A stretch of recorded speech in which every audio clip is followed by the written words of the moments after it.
कहीं विताड़ित हेले हसीना 15 वर्ष धरी बांग्लादेश प्रधानमंत्री भाव में शासन रहिला परे भी केबे भी शेख हसीना भाभी नथिबे तांको एई भली भाव में विताड़ित हेबाकू पड़िबो। तांको प्रथम कार्यकाल जून 1996 रु जुलाई 2001 पर्यंत रहितला। परे निर्वाचन जितिबा परे 6 जनवरी 2009 रु बांग्लादेश रे हसीना सरकार आसीथिला। बांग्लादेश इतिहास रे सबुठु लंबा समय प्रधानमंत्री रहिथिले शेख हसीना। 15 वर्ष धरी प्रधानमंत्री रहिबा परे एबे हसीनाଙ୍କ विरोध रे सेठाकार जनताଙ୍କ असंतोष चरम सीमा रे आसी पहुंचिला, जार परिणाम शेख हसीनाଙ୍କୁ तांको पद छाड़िबाकू पड़ी। हसीनाଙ୍କୁ एभली दिन काहेकि देखिबाकू पड़िला, एहार 5टी बड़ कारण अछि जाहाकू ने जातीय गणमाध्यम रे एबे खूब चर्चा होछि। ए कारण गुडी को कोन? जातीय गणमाध्यम चर्चा अनुसार जहाँ रिपोर्ट आसुछि, हसीनाଙ୍କ समय रे सरकार विरोधी तत्वों उपरे मात्राधिक कार्यानुष्ठान अभियोग आसुला। विरोधी नेतांको गिरफ्तारी अभिव्यक्तिर स्वतंत्रता उपरे सृष्टि करितला प्रश्नवाची। संरक्षण को नहीं होइतिबा आंदोलन रे भी समान दृश्य देखिबाकू मिलितला। विक्षोभकारींको उपरे मात्राधिक बल प्रयोग शेख हसीनाଙ୍କ सरकार को अधिक विवादीय करितला। पॉइंट नंबर 2, अनेक राजनीति विशेषज्ञों जुक्ति होछि हसीना सरकार गणतांत्रिक प्रक्रिया एवं सरकारी संस्था गुड़ी को दुर्बल कर दिगला। पुलिस ठारू आरंभ करी अनेक सरकारी एजेंसी को विरोधी दलों विरोध में व्यवहार करागला। निरपेक्षता उपरे सृष्टि होइतिला प्रश्नवाची। विरोधी दलर अनेक नेता निर्वाचन को बहिष्कार करने को बाध्य हेले। विरोधी पुंजीभूत असंतोष समय क्रमे भयंकर रूप नेइतिला। पॉइंट नंबर 3, हसीना सरकार रे मानवाधिकार उल्लंघन पूरा पूरा अभियोग आसिला। दर्शक, आईन श्रृंखला परिस्थिति दिन को दिन विपर्यस्त हो चलीथिला। अनेक पाश्चात्य देश भी यह उपरे असंतोष व्यक्त करथिले। परवर्ती पॉइंट 4 नंबर, 1971 रे देशर स्वाधीनता संग्रामी परिवार को चाकरी रे संरक्षण हसीना सरकार अड़ुआ बढ़ाई देला। यह विरोध में छात्र संगठन आक्रोश बढ़िला। जगह जगार प्रदर्शन है। असंतोषर निया सारा देश में व्यापीगला। यह संरक्षण व्यवस्था उपरे स्थगितादेश जारी करथिले बांग्लादेश सुप्रीम कोर्ट। हेले सेतेबेलको सारा देश में असंतोषर निया व्यापी सारिथिला। गत 3 दिन भितर एमिति लागुथिला जेमिति बांग्लादेश रे सरकार ही नाही। पंचम पॉइंट कौन? पंचम पॉइंट होउछि गणमाध्यम स्वाधीनता उपरे अंकुश लगाइबार अभियोग आसीथिला। बांग्लादेश प्रधानमंत्री शेख हसीनाଙ୍କ नारे सरकार विरोध में खबर प्रसारण करुवा संस्था उपरे आईनगत कार्यानुष्ठान पई समालोचनार शिकार होइतिले हसीना सरकार, जोथिपाई तांको एभली दिन देखिबाकू पड़िला बोली एबे जातीय गणमाध्यम रे चर्चा होछि। परवर्ती स्थिति कौन हेबो सेठी? नुआ सरकार केमिति रूप रे आसीबो? याकू नेकी सबुठु बड़ प्रश्न केवल बांग्लादेश जनता नुहे, सारा विश्वर नजर रही। प्रोफेसर समरेंद्र बसा अंतर्जातीय व्यापार विशेषज्ञ आम सहित जोड़ी होती अधिक आलोचना करने। प्रोफेसर बसा, आपन को स्वागत करी। बांग्लादेश रे अराजकता स्थिति आमे देखा पाउथिले गत किछि दिन धरी, किंतु स्थिति एमिति एक तैयारी हेबो जो जगार सेठाकर प्रधानमंत्री शेख हसीना को निजर पद छाड़िबाकू पड़िबो, या केही भी केबे भाबी नथिले।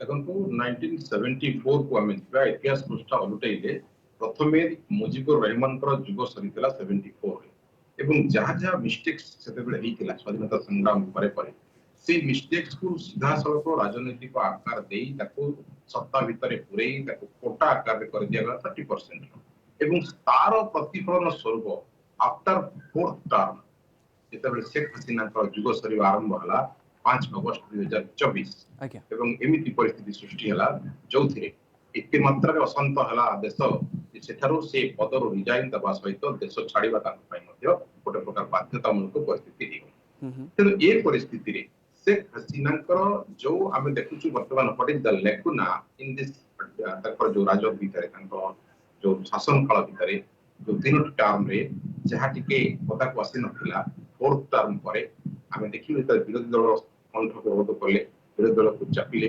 गणतांत्रिक प्रक्रिया को बाहरी जाई अगणतांत्रिक प्रक्रिया के सरकार चलाइबा मनस्थ कले एवं आपण जो पॉइंट कहले जेमिति कंठरोध करबा आपनकर 4th पिलर को एवं जेमिति कि आमे देखिलु जो तंकर संग्रामी मानकर ताकर वंशधर मानकू 30% रिजर्वेशन रे कोटा आकार चाकरी देवा। तो सबुठ बड़ कथा हला बांग्लादेश रे बेकारी समस्या जितेबाला वृद्धि पाइला, जितेबाला एजुकेटेड मास धीरे धीरे चाकरी आड़ को जाई चाकरी हरैले ଏବଂ ଆଖି ସାମ୍ନାରେ 30% କୋଟା ସିଧାସଳଖ ଭାବରେ ତାଙ୍କ ବଂଶାନୁକ୍ରମିକ ଲୋକମାନେ ପାଉଥିଲେ ଯୋଉମାନେ ପାକିସ୍ତାନ ଦଙ୍ଗାରେ ବା ତାଙ୍କର ଯୋଉ ସଂଗ୍ରାମ ମାନେ ଆମେ କହୁଛୁ ସଂଗ୍ରାମରେ ଭାଗ ନେଇଥିଲେ। ତେଣୁ ସେତେବେଳେ 2018 ମସିହା ଆଉଥରେ ରିଭାଇଭ ହେଲା ଯାଇନି, ବନ୍ଦ ଥିଲା, ସମ୍ପୂର୍ଣ୍ଣ କୋଟା ଉଚ୍ଛେଦ ହେଇଥିଲା, ଠିକ ଠାକ ଚାଲିଥିଲା ବାଂଲାଦେଶ। କିନ୍ତୁ 2018 ମସିହାରେ ପୁଣି ଆଉଥରେ ରିଭାଇଭ କରାଗଲା ଏବଂ शेख हसीना सरकार तार मिसयूटिलाइजेशन कले, ଯାହାର ପ୍ରତିଫଳନ ସ୍ୱରୂପ ଏଇ ଯୋଉ ମାସେରୁ 1.5 ମାସ ଧରି ଯୋଉ ଦଙ୍ଗା ଚାଲିଛି, प्रोफेसर बसा आजिर दृश्य श्रीलंकार कथा मन पकईला। पूर्वर श्रीलंकार किसी एभली चित्र देखा मिलता जहाँ एवं बांग्लादेश रे देखा मिलूँ, किंतु आग को बांग्लादेश रे आमे को प्रकार स्थिति देखा पाइबा? एठी तांकर आर्मी शासन करिवो ना आउ किछि नुआ दृश्यपट तैयारी हेबो? वर्तमान तीनोटी दृश्यपट आम सामना को आसुची। गोटे हैला मिलिटारी जिते अल्टीमेटम देइछंती मिलिटारी चीफ प्रेस मीट माध्यम रे जे 24 रु 48 घंटा भितरे अंतरिम सरकार आमे गठन करी एवं अंतरिम सरकार पई राष्ट्रपति सहमति मध्ये लड़िबु, किंतु प्रथमे शांति बजाय रखिबा पई समस्त नागरिक को अनुरोध करते। यह होची प्रथम कथा। द्वितीय कथा, बीएनपी पार्टी रो जो वर्तमान अछंती तांकर एक्जिस्टिंग लीडर माने सेमाने बेत सत्ता नवा पई प्रचेष्टा करि पाउ। तृतीय कथा, जति हम देखिबा से वर्तमान जदि इंग्लैंड जाउछंती बा अंतर एपटे जदि से अन्य कौन स्टूडेंट जाउछंती बा कौन देश जाउछंती तेबे सेठारु थाई से शासन भार को आउथरे डोरी भलिया चलेइबेनी तो जेमिति पाकिस्तान मिलिटरी हाथ रे दिले मध्य डमी प्रधानमंत्री दुबई रे शासन करन। प्रोफेसर बसा शेख हसीना राजनैतिक जीवन प्रकृति रे शेष हो गला ना आगो को किछि सुजोग अछि तांको पई? वर्तमान मानसिकता जहाँ रही बांग्लादेश जुग सरिला कहले अत्युक्ति हेब ना, कारण एक्स्ट्रा जेतबे अत्यधिक अत्याचार होइचंती रक्त मुखा होइगले लोक पदा को बाहरी आसिले एवं से विरोधर नियारे घिओ ढाइला पाकिस्तान इंग्लैंड रो डील हला जहाँ भी किछि हला वर्तमान पछरे पर्दा पछरे नायक जो माने थिले समाने सक्सेस हेले एवं गोटे आळ रहिला कोटा उच्छेद हला सुप्रीम कोर्ट राय देला, किंतु ता पर 8 दिन परे 15 दिन परे पुणी गादी उच्छेद करिया पई समाने विक्षोभ कले, मूल दावा रहिला प्रधानमंत्री पदत्याग शेषे आज सक्सेस हेले 2:30 बेले 2:30 बेले शेख हसीना पदत्याग कले एवं देश छाड़िले। तेणु ये परिस्थिति वर्तमान आगो को गोटे भयावहता हम शेख हसीना जुग सरिला बोली आमे कहिबा, कारण वर्तमान बीएनपी पार्टी मध्ये अनै बसला एई सुजोग मुक्त एवं जदि मिलिटरी रूल हुए तेबे ओय तो शेख हसीना लीक रहिबो, कारण जे चीफ अछंती से होचंती तांकर भिणई तांकर जो कोका झियो कर ये होचंती स्वामी।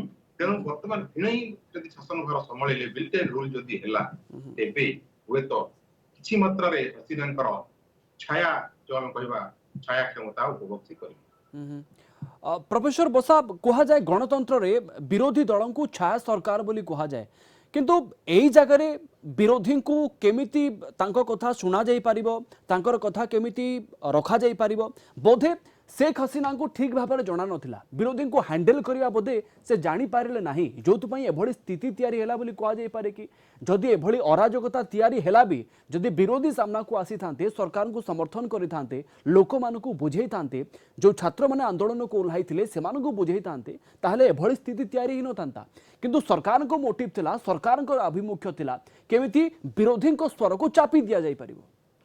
देखंतु जेतेबेले लॉन्ग टर्म रे गोटे सरकार चली आसी तेबे से भाबिची कि छोटो मिस्टेक हो बड़ मिस्टेक हो तब दमन करिकी सरकार गठन करबो बा सरकार चलिबो, किंतु जेतेबेले गोटे जनमत न चाहिबो जेतेबेले जनता न चाहिबे सेतेबेले प्रत्येक बड़ बड़ सरकार मध्ये इतिहास साक्षी अछि सब सत्ता हराई दैछंती एवं देश छड़िबा उदाहरण अनेक जगह अछि। तेणु एठारे मध्ये जेतेबेले ए तांकर दुई भौणी जर्मनी रे थिले सेतेबेले तांको बापा को मारि दिया जायतिला एवं ए दुई जण जेहेतु जीवित रही due to they are live in Germany. तेणु वर्तमान से परिस्थिति रिकल होती अति उग्र होती परिस्थिति बांग्लादेश रे देश छाड़िबा पई तांको परिस्थिति बाध्य करिछि एवं से जो भारत शरण नहीं गाजियाबाद रे वर्तमान लैंड करछंती एवं जहाँ भी वीडियो वार्ता जारी करिवे जदि जारी करंती बांग्लादेश माने जनसाधारण देश रे तेबे सेठारे कोन वर्तमान वार्ता। प्रोफेसर बसा आ गोटे कथा ए भली स्थिति रे वर्तमान भारतर आभिमुख्य कोन रहिबो? अनेक गणमाध्यम कहूची जे अनेक गणमाध्यम कहउचंती जे शेख हसीना भारतर शरण नैचंती, भारत किछि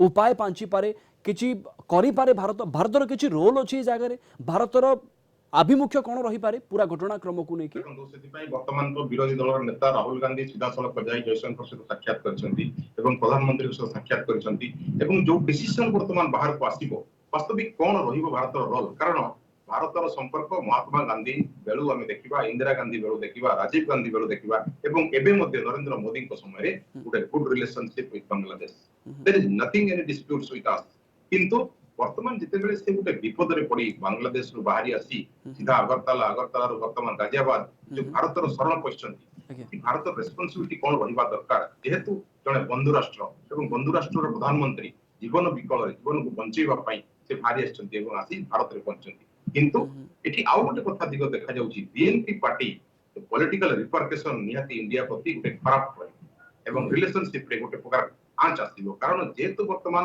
शेख हसीना जुग सरुची गोटे नुआ जुग आरंभ होगाकू जाउची प्रोफेसर बसा आउ गुटे जुक्ति एमिति भी रहुची शेख हसीना को गादीच्युत करिवा पई गोटे षडयंत्र चलीथिला एवं एही षडयंत्र रे जो माने षडयंत्रकारी थिले से माने सफल होइचंती ए षडयंत्र के करूथिले जेमति हम कहथलु आगु बहुत डिस्कशन करिचु पाकिस्तान रो ट्रिगर पॉइंट थिला एवं सेमाने मध्ये स्टूडेंट मान को भितरे तंकर जो आतंकवादी मनसा नै मिसिथिले एवं सेमाने याको गोटे प्रकार आहुरी नियारे घिओ ढाळिथिले एवं तांकर वर्तमान सक्सेस हेचंती आमे कहबा कारण स्टूडेंट मान को आळरे कोटा कथा आसिला कोटा उच्छेद हला परे पुणी आंदोलन तेजिला पार्टी को उच्छेद कले तेनु वर्तमान परिस्थिति अनायत्त हला बेलको सेमाने भाबिले आमे सक्सेस हेलु जेतेबेले शेख हसीना देश छाडिले बिल्कुल ए प्रकार स्थिति तैयारी ही नथांता जदि शेख हसीना सरकार आगतुरिया कोनोसी बड़ पदक्षेप नहीं थांते आपन को धन्यवाद प्रोफेसर बसा अधिक आलोचना पई आम सहित जोड़ी हितिबारु प्रोफेसर समरेंद्र बसा अंतर्जातीय व्यापार विशेषज्ञ आम सहित जोड़ी